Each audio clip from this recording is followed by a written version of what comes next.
سلام بچه ها، حالتون چطوره؟ خوش اومدیم به ولاگ. امروز اومدم تا راجع به سریال My Brilliant Friend یا دوست نابغه من صحبت کنم. هرچند که هنوز من سریال تمام نکردم، ولی چون سریال تاثیرگذاری برام هست فکر کردم بیام اینجا یکم راجع بهش صحبت کنم. ممکنه تا پایان سریال نظرم عوض بشه، ولی چیزی که تا الان دیدم این بوده. این سریال بیشتر از هر چیزی درباره رابطه است. رابطه که در قالب دوستی بین دو تا زن شکل میگیره، ولی یه وقتایی از دوستی رد میشه و به کشمکش و دشمنی تبدیل میشه. تا حالا شما تو زندگیتون کسی بوده که هم باعث بشه که شما رو به جلو حرکت کنید، هم یه جای عقب نگهتون داره؟ سریال دوست نابغه من در مورد همین موضوعه. یه سریال ایتالیایی هسته و بر اساس کتابی به همین نام از النا فرانته که یه نویسنده مشهور ایتالیایی هست ساخته شده. این سریال دوستی رو به عنوان رابطه امن و گرم نشون نمیده، به عنوان یه فضای پرتنش، رقابتی و گاهی هم ویرانگر نشون میده که تو این رابطه مدام تحسین رو میبینیم، تحقیر رو میبینیم، وابستگی رو میبینیم، طرد رو میبینیم و عشق و حسادت تو این رابطه در نوسانه. این دو نفر انگار بدون اون یک تعریف نمیشن، ولی همیشه هم برای همدیگه انگار یه تهدیدی هستند. رابطه زنانه بین النا و لیلا مثل پناهگاه گرم نیست. یه رابطه‌ایه که این دو نفر محدودیت‌ها و ترس‌ها و ناکامی‌های خودشون رو توی اون دارن میبینن. همونطور که اون نریتور یه جای توضیح میده، النا حتی خیلی جاها احساسات واقعی خودش رو بیان نمی‌کنه.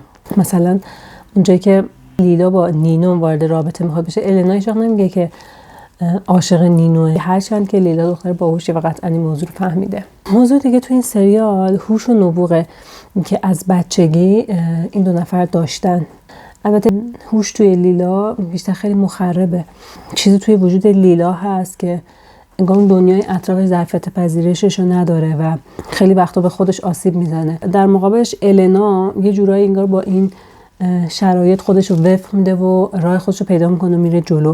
و این سوال واقعا پیش میاد که آیا جسور بودن و رد کردن خیلی از مانع ها و یا خط قرمز ها باعث رشد و پیشرفت آدم ها میشه، یا اینکه نه، بهتره که آدم بتونه خودش رو با شرایط و محیط وفق بده و بره جلو. سریال توی محله ناپل که محله فقیری هست داره اتفاق میفته که این محله فقیر واقعا مثل سرنوشت آدم‌های اونجاست.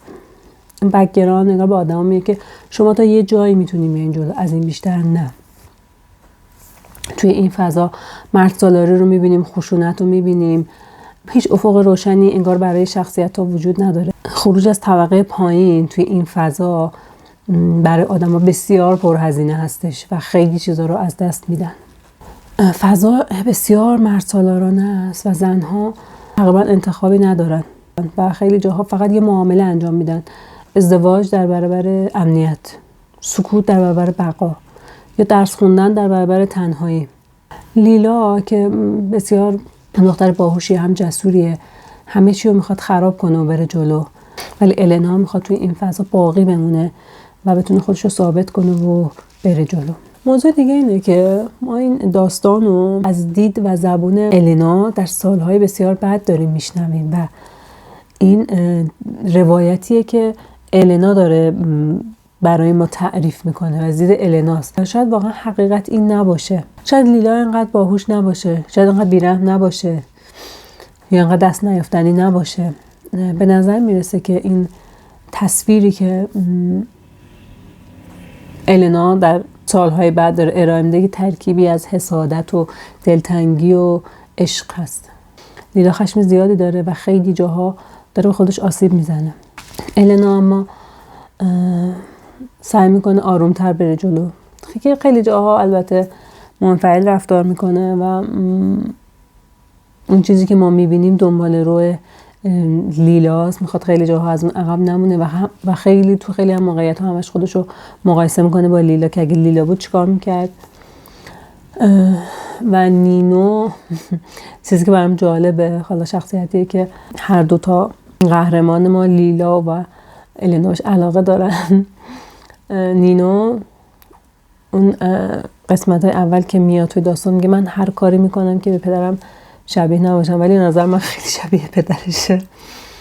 از اونجایی که با اینکه میدونه که النا بهش علاقه داره، یه رابطه‌ای داره باش برقرار میکنه که اصلا معلوم نیست چیه و النا رو علاقمند به خودش نگه می‌داره، همزمان با زن‌های دیگه‌ای هم در ارتباطه. موسیقی بسیار زیبایی داره که خیلی روی فضای سریال نشسته و خیلی حس و حال سریال رو میرسونه.